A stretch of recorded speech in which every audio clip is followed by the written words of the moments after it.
Hello, or hello again. We have a couple questions for Erica about headshots. So here we go.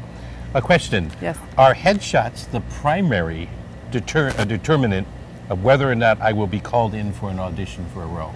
Are they the primary? Primary. Yeah. Well, they're definitely the first stop usually. Yeah, yeah. It's rare when it's not. I mean, it definitely exists when it's not. But I would say a headshot is stop number one. So seeing what you look like, if you're in the age range in general for that character, if you look like you're that class of that character, etc.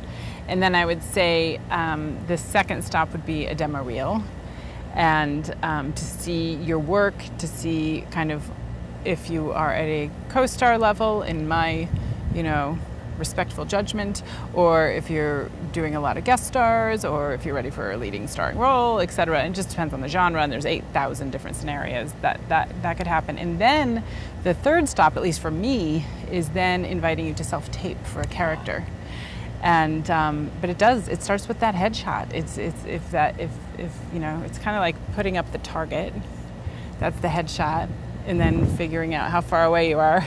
Right. That's the demo reel. Right, sure. And then when I throw it, that's when I'm like, oh, good, I want you to self-tape. I really want to see your interpretation. Then beyond that would be inviting you to come in and meet with us in person. And this is in an ideal world if we have the luxury of time, of course. And then the final would be to meet the director. Right. So it starts that whole process going. Mm-hmm, absolutely. Would you let the viewers know the size of their headshot when you first look at it? Yeah. I usually use one of the casting programs like Breakdown Express or whatnot. And the size of the headshots, just a hair bigger than a postage stamp, but not that much bigger. So it definitely needs to be of your head. Because I want to look in your eyes, I want to see your facial features and whatnot.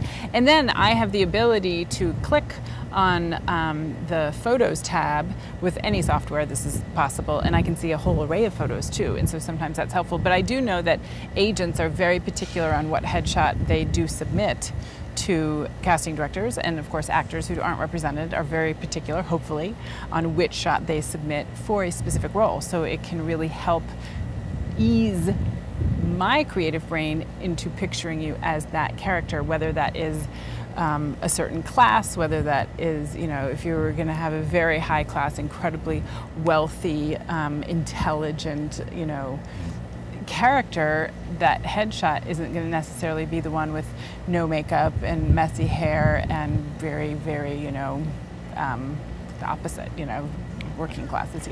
Another character study. Exactly. This leads me getting to this, which is in my generation, the common perception is you needed a commercial shot and a legitimate shot because it was really hand carried in and the like.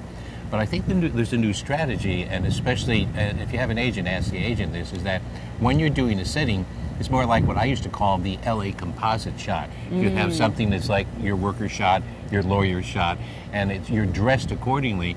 And then the agent has this range that Erica's talking about, which is very simply to help or to accommodate the vision, the initial vision that the casting director has. And I think that it's interesting because I've been talking to a lot of agents in the Southeast and Mid-Atlantic areas, and indeed a majority of them don't want just one legit shot and one commercial shot anymore.